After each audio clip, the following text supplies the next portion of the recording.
Hello and welcome.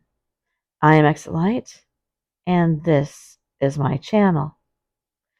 Today I'm going to tell you the story of Deputy Jonathan Oujay, who worked with the K-9 unit, and he disappeared in the Devil's Punch Bowl on June 11th, 1998, and he's never been seen again. On Thursday, June 11th, 1998, 38-year-old Jonathan Oujay went for a trail run in the Devil's Punch Bowl natural area, which is about 60 miles northeast of downtown Los Angeles in the Antelope Valley. Oujay had the day off from his job as a K-9 unit handler with the Los Angeles County Sheriff's Department. He was a member of the Los Angeles Sheriff's Special Enforcement Bureau. At about 11:45 a.m., he locked the truck, which he had filled with gas, on his way to the park from his Palmdale home. He put on his green backpack and he set out for a run. He had told his wife, Deborah, that he would be home by dark. He told her that twice. I will be home by dark. He never returned, and despite a large search, nothing has ever turned up in over 22 years. Before we go any further, if you would please give this video a thumbs up. It really helps my channel. If you're not subscribed, please do so. That really helps my channel. And please feel free to leave a comment.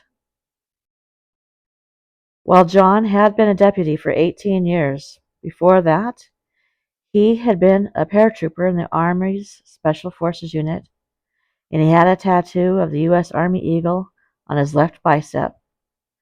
On the right one, an old tattoo of Yosemite Sam had been covered with the letters SEB. An elite unit, the Special Enforcement Bureau, handles SWAT and K-9 operations for the Sheriff's Department.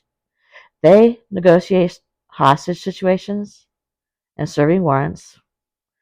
Oujay worked nights so that he could be in the thick of the action. He loved that. And he was so reliable and conscientious, seldom, rarely calling in sick or even using his vacation time. On the day that John went missing, he called his supervisor to tell him that he did not want to take a new position that he had been offered within the department as a firearms instructor.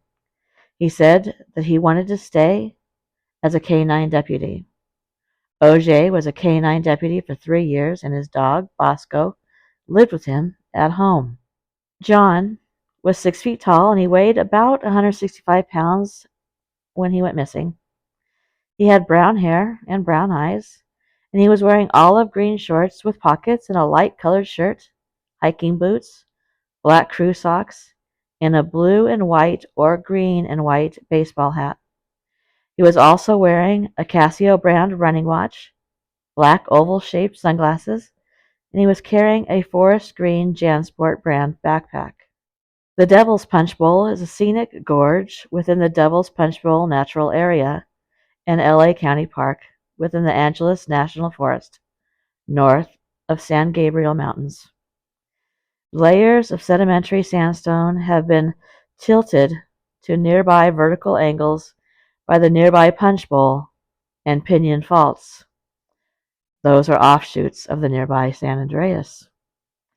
While the surrounding terrain has eroded to reveal this strange and twisted geology, it's very easy for experienced hikers to access longer trails in the San Gabriel Mountains National Monument, the Devil's Chair Trek for a day hike, and the longer Will Thrall Peak at Burkhart Sandal. Oujay was an avid runner and a very experienced outdoorsman.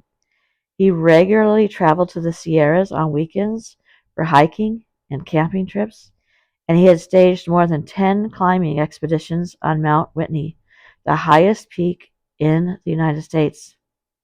As a member of the SEB running team, He competed against other local law enforcement agencies, and he also ran in individual races. The previous weekend, he and a few SEB deputies had completed a 50-mile ultra marathon, and that had been his sixth. In late June, he planned to take part in the Western States 100-mile endurance run, which is a 20-plus hour trek through steep mountain terrain in Northern California. In the 6 months since he had qualified for that race, Jonathan had been going on daily runs, including trips a couple of times a month to the Punch Bowl. It was an area that he knew very well, having spent countless hours over the years hiking and running its trail network.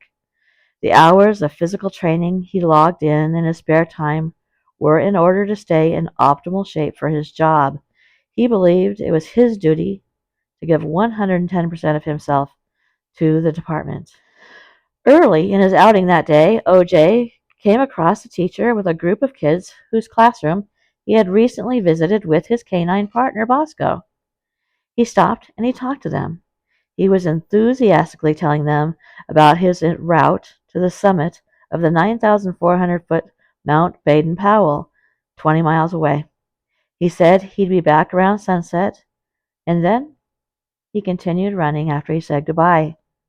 Two employees of a camp along the trail said that they saw a man that they thought was Jonathan, jogging in the direction of Baden-Powell. At 6 p.m. that night, a third camp employee spotted who they thought was Powell with a green backpack heading toward the parking lot. Not long after that sighting, a nearby resident told a park employee that he heard a single gunshot in the vicinity of the Punch Bowl. At 11 p.m., Deborah reported her husband missing to the Palmdale Sheriff Station as he had failed to return after dark as he had promised, and two deputies drove to the Punch Bowl. They discovered the truck, and they preserved it as a possible crime scene and called for the department's search and rescue squad, which was deployed at 11:30 p.m. that night. The next day, searchers from the SEB joined the effort, as did three more search and rescue groups, the K-9 unit, and the Sheriff's Emergency Service Detail. His former partner on the SWAT team, David Rathbun, joined in the search, assuming that Oujay would reappear quickly. He's quoted as saying, "John's tough as nails."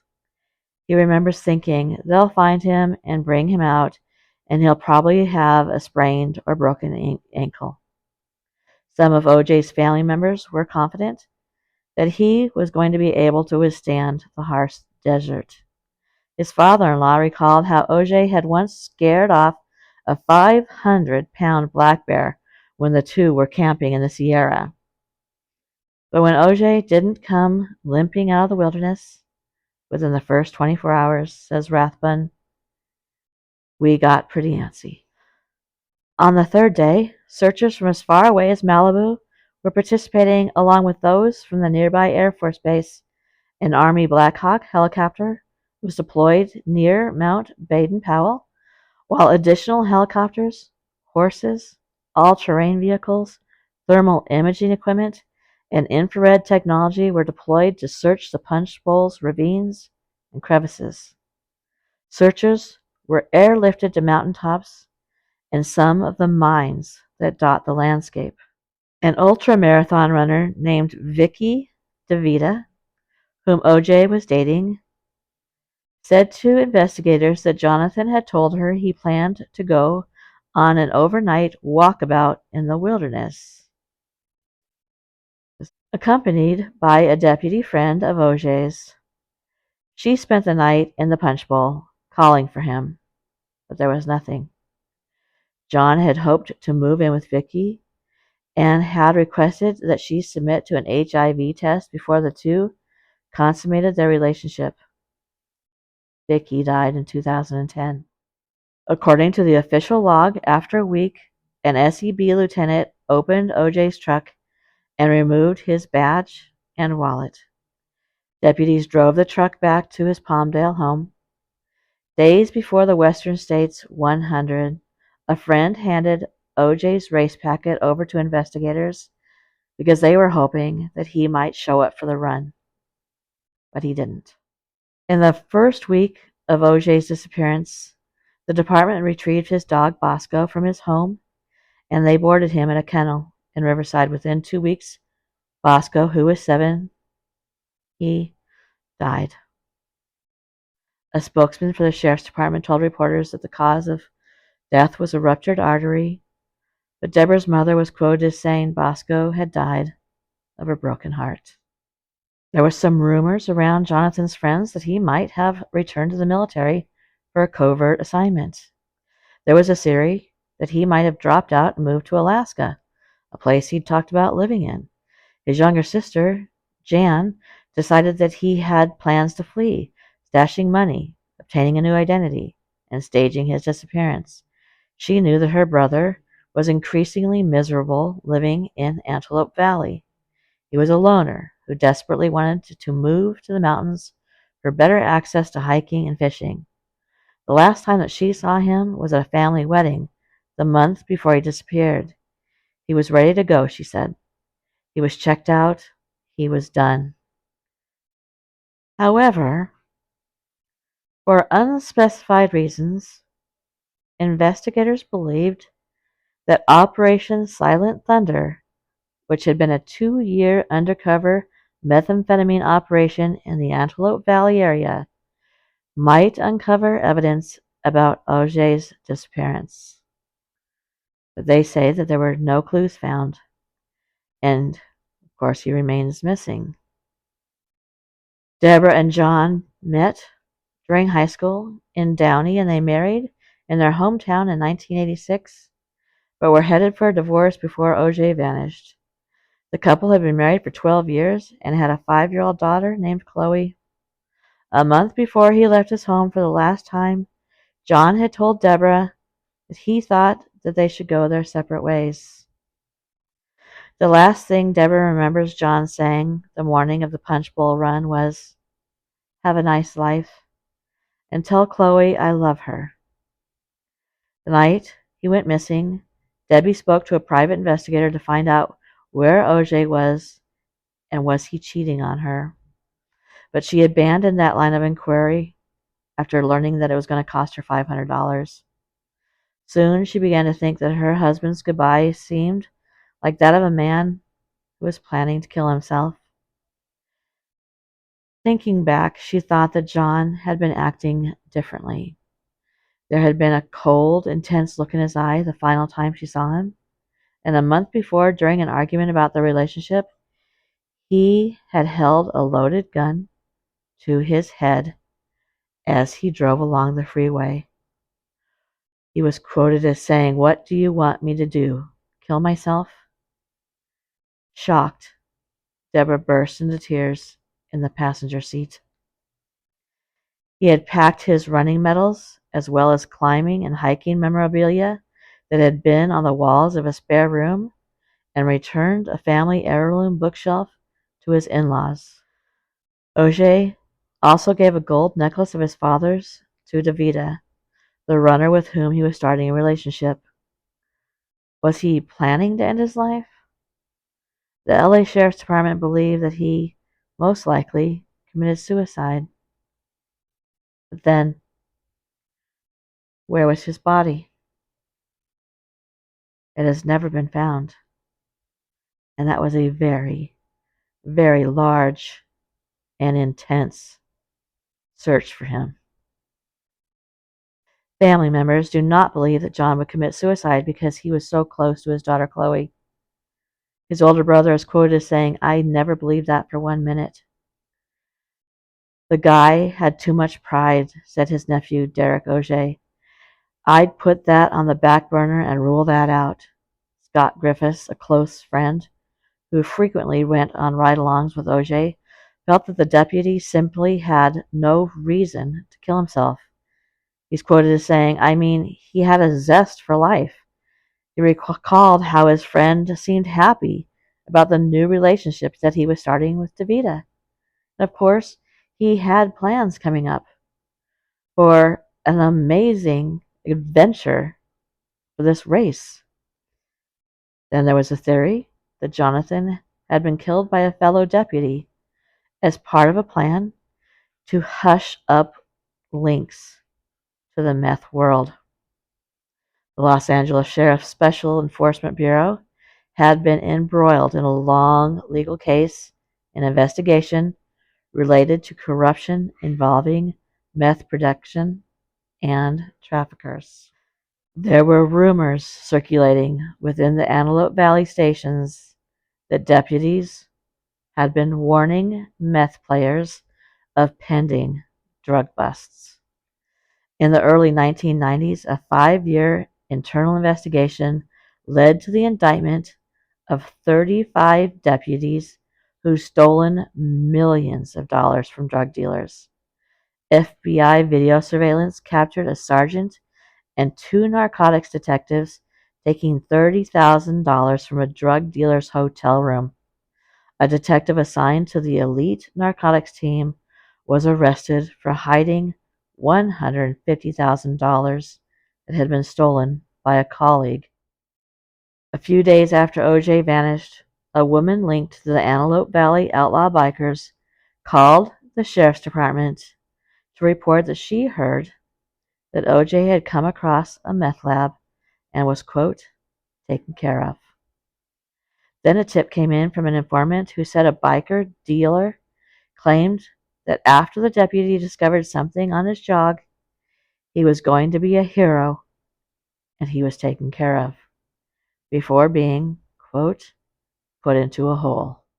Separate investigations by the FBI, by a sheriff's homicide detective, and the Operation Silent Thunder Drug Task Force, which Oujay had been a part of, turned up similar intelligence. Years later, Oujay's former boss, Mike Bauer, began to suspect that a different deputy, someone who is now retired, had actually murdered John. There were plenty of stories swirling around, but none of them have ever been confirmed. A woman claimed to know where his body was buried, and a man contacted the task force saying that he was present when the deputy was murdered. A third person reported seeing Oujay return to his truck in the Devil's Punch Bowl parking lot at dusk before walking back out with his backpack in the direction of 2 armed bikers. The witness then heard screaming. Deputy Randall Haleborough insists that when he arrived at the Punch Bowl after Oujay was reported missing, he spotted a snub-nosed 38 caliber Smith & Wesson revolver on the center console of the truck. No deputy back then would have left their gun visible. Herbal, who retired in 2010, said that was just not possible. The chance that a passerby might see it, then break into the vehicle and use the gun to commit a crime was just too high. It's not just a red flag, he said. It's full-on fireworks. It's the 4th of July. He says he reported the gun to others at the site, but the official missing persons flyer stated that Oujay was likely carrying that gun. He's quoted as saying, "My recollection is that we could not account for his 2-inch revolver," says Dave Sauer, the sergeant who led the search.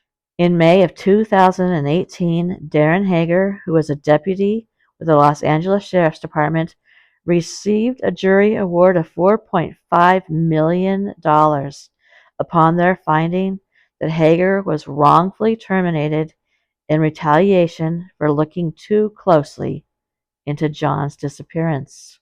Because you were looking too deeply into a fellow deputy's missing person's case. In January 2000, an LASD homicide detective received permission to reopen the case, and after a 3-month investigation, he concluded that it was another deputy that was involved in the drug trade, and he was the prime suspect in the murder of Oujay. Allegedly, the homicide captain refused to authorize a search warrant, took the detectives off the case, and threatened to fire the detective if he continued on with the case. In December 1999, Hager arrested a man who offered to become an informant against 5 major methamphetamine manufacturers and distributors in Antelope Valley. He not only provided leads for ongoing drug investigations, but he also reported a rumor that a certain deputy was involved in the Oujay disappearance. In March 2000, a joint narcotics task force was formed targeting the major meth dealers in Antelope Valley. Hager was the LASD member of the DEA task force.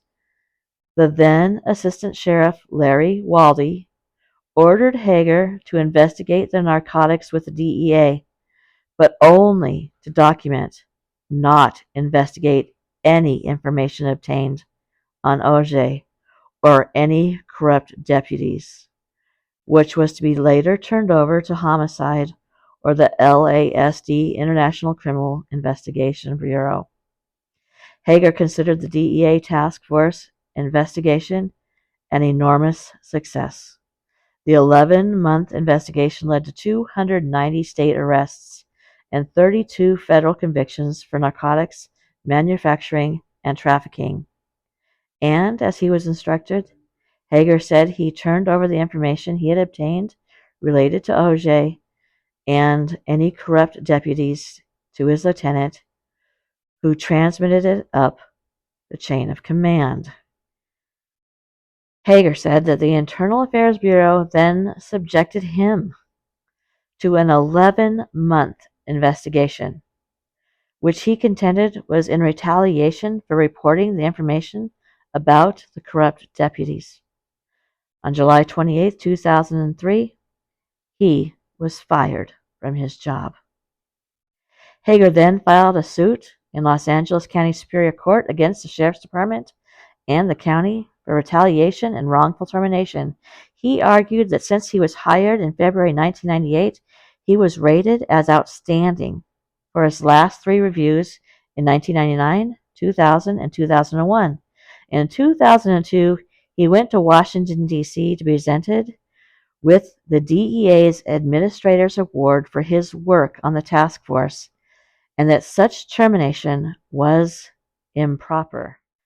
After his termination, Hager said he was unable to find work because of the nature of the charges that had been made against him: reckless investigation, disobeying orders, and making false statements to his superiors. The defense argued that Oujay committed suicide and that the supposed corrupt deputy's involvement in his death was disproved by the February to April 2001 homicide investigation into Oujay's disappearance. The defense also contended that Hager falsely misrepresented and reported information to his superiors that was allegedly obtained from both informants and federal wiretaps about the claimed corrupt deputy. The jury returned with a verdict in favor of Hager, awarding him $806,000 for past lost earnings and $1,199,000 for future lost earnings and $2,500,000 for non-economic damages, totaling $4,506,015. So, what do you think? Was this a completely and utterly corrupt police department trying to hide what they had done, what they were doing, what they were involved in? And if this was ran up the chain of command, does that not imply that the highest in the chain of command was aware of what was happening, was involved possibly in what was happening, allegedly? He didn't commit suicide, I don't believe. They searched. They had people come from Malibu multiple helicopters, multiple canines, multiple police units, horses, four-wheelers, you name it, it was thrown at this investigation in this missing persons case. And there was nothing. But there was witnesses that said that they did see him going into the parking lot, and they did see him talking to two bikers who were known drug dealers. Please leave your comments below. Let's have a conversation. Thank you for coming to my channel, and good night.